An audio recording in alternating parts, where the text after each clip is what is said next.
भारतीय किसान युनियनचे शेतकरी नेते महाराष्ट्र दौऱ्यावर येत आहेत.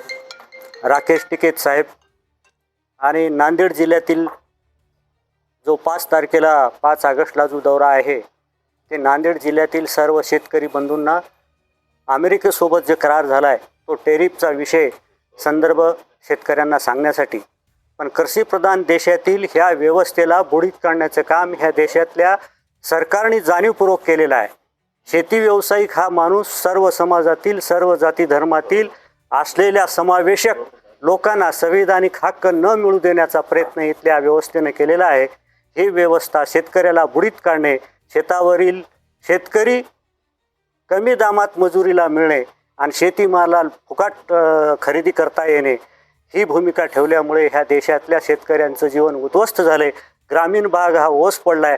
प्रत्येक गावातून प्रत्येक घरातून गावामध्ये 5-50 घरायला कुलपं लागलेत. सगळे लोक काम शोधत पुणे, मुंबई, औरंगाबाद अशा ठिकाणी गेलेले आहेत. ही अवस्था येण्याचं काम ह्या देशातल्या औद्योगिकरणातून विकास होण्याचं काम नेहरूजीनं जे निर्माण केलं ते माझ्या मते औद्योगिकरण तर होणारच होतं, पण शेती व्यवसायाकडे जर प्राधान्य दिलं असतं तर जगामध्ये असा कोणताच व्यवसाय नाही की शेती व्यवसायामुळं सगळ्या जगातल्या सगळ्या रोजगारांना, मजुरांना, सर्व दृष्टीनं सर्व समाजाला सुखी समाधानी जगण्याचा मार्ग हे एकच शेती व्यवसाय करू शकतो. असा दुसरा व्यवसाय जगात कोणताच नाही असं आमचं स्पष्ट मत आहे. ह्या देशातल्या कुटील व्यवस्थेनं जे केलंय, शेतीमालाला उत्पादन खर्च आधारित भाव मिळू नये ही भूमिका त्यांनी घेतलेली, ही प्रभावीपणे राष्ट्रीय नेता नांदेडमध्ये येऊन आमच्या जिल्ह्यामध्ये शेतकऱ्यांना मार्गदर्शन करतो याचा आम्हाला सार्थ अभिमान आहे. आम्ही दिल्लीला 6 दिवस त्यांच्या कार्यक्रमात होतो आणि आज इथं येत असताना आम्ही त्यांचं स्वागत करावं आणि सर्व जिल्ह्यातल्या शेतकऱ्यांनी त्यांचं म्हणणं ऐकून त्यांच्यासोबत राहावं. दिल्लीच्या तख्ताला हलवण्याची ताकद राकेश टिकैत साहेबात आहे, आपल्या महाराष्ट्रात नाही. कालचंही कॉक्रोचचं आंदोलन माझ्या मते बौद्ध आणि बुद्ध विचाराच्या धम्माच्या मानसिकतेने समोर आल्यामुळं हे आंदोलन पेटलं आणि यशस्वी झालं. बाकी बहुजन समाज हा आमचा सर्व मनुवादी संस्कृती स्वीकारलेला आहे. आमचा बहुजन समाज मनुवादी मानसिकता, काल्पनिक भविष्यात लाभ मिळवण्यासाठी ह्या लोकांनी हा स्वीकार केला. जर 2,500 वर्षाखाली बुद्ध धर्म जर स्वीकारला असता तर ही परिस्थिती आली नसती.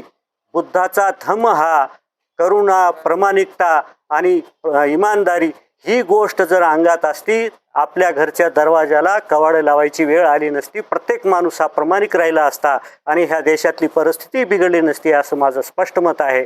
आणि ह्या देशातली परिस्थिती सुधारण्याचा मार्ग हा शेती व्यवसायच सुधरू शकतो, अरे दुसरे कोणी सुधरू शकत नाही.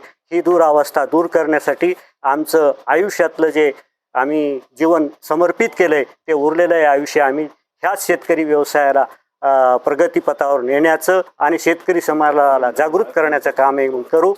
धन्यवाद. ही पत्रकार परिषद भारतीय किसान युनियनचे राष्ट्रीय नेते राकेश टिकैत साहेब आपल्या जिल्ह्यामध्ये 5 ऑगस्ट 26 रोजी येत आहे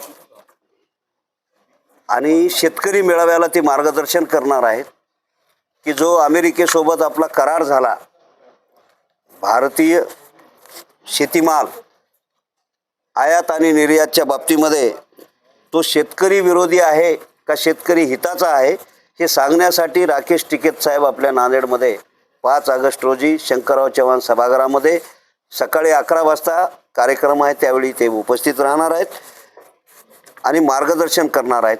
त्या कार्यक्रमाला जिल्ह्यातील परिसरातील प्रचंड मोठ्या संख्येने शेतकऱ्यांनी उपस्थित राहावं आणि हा करार आपल्या हिताचा आहे की विरोधी आहे, आपल्या सरकारने हा करार आपल्या हितासाठी केला की विरोधी केला ते ऐकण्यासाठी येणं आवश्यक आहे. म्हणून या पत्रकार परिषदेमध्ये आम्ही तमाम शेतकरी बांधवांना आपला पक्षभेद सारून शेतकरी म्हणून या कार्यक्रमाला उपस्थित राहावं आणि हा करार समजून घ्यावा असं आव्हान या परिषदेमध्ये आम्ही करत आहोत. या पत्रकार परिषदेला ज्येष्ठ नेते आमचे शिवाजी पाटील पारवेकर, मोहन पाटील शिरसाट, आमचे शिवकांत कुमार देवकते, जयवंत रुंजे, जगदीश पाटील आणि असंख्य आमचे जुने शेतकरी या दिवसाकडे वाट बघत आहेत. आमचे फोनवरती बोलणी चालू आहे. आपल्या माध्यमातून सगळ्या मीडियाच्या माध्यमातून हा मॅसेज, हा निरोप शेतकऱ्यापर्यंत जास्तीत जास्त पोहोचावा अशी विनंती करतो. धन्यवाद. नमस्कार.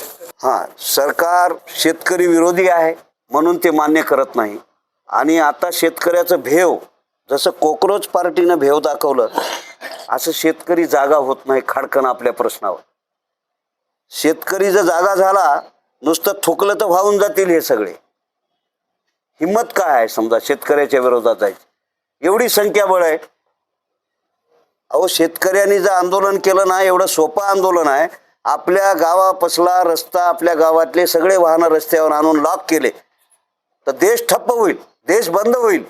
नांदेडला येता येणार नाही म्हणून, रेल्वेत जाता येणार नाही म्हणून, विमानात जाता येणार नाही, तुमच्या टोल टॅक्सला गाडी जाणार नाही, पेट्रोलचा एक थेंब निघणार नाही आणि डिझेलचाही निघणार नाही. देशातली सगळी यंत्रणा एका दिवसात बंद होते.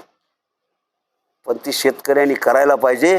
हे सरकार तर पाया पडत येईल, EVM बी काढून टाकतो म्हणे, घ्या बायलट म्हणे. पण शेतकरी संघटित नसल्यामुळे आणि अज्ञान असल्यामुळे, आणि बिचारा शेती करतो, त्याला देवाधर्मावरच आपला विश्वास, माझं आज बरं होईल, उद्या बरं होईल, हे बियाणं लावल्यानं बरं होईल, ते लावल्यानं बरं होईल. आता परिस्थिती अशी आली की शेतकऱ्याच्या पोरांना बायको मिळत नाही म्हणून आत्महत्या करायची वेळ आली. याच्यापेक्षा वाईट स्थिती शेतकऱ्यांनी किती दिवस बघायची? आपल्याला असलेला हक्क आणि अधिकार, जगाचा पोशिंदा आज मरतोय, आत्महत्या करतोय. खरं तर आमचं म्हणणं आहे, अरे पोशिंद्याला पोसा, तो जगाला आपोआप पोषेल. त्याला मारून काय मिळणार आहे? पण नाही, इथं उलट आहे.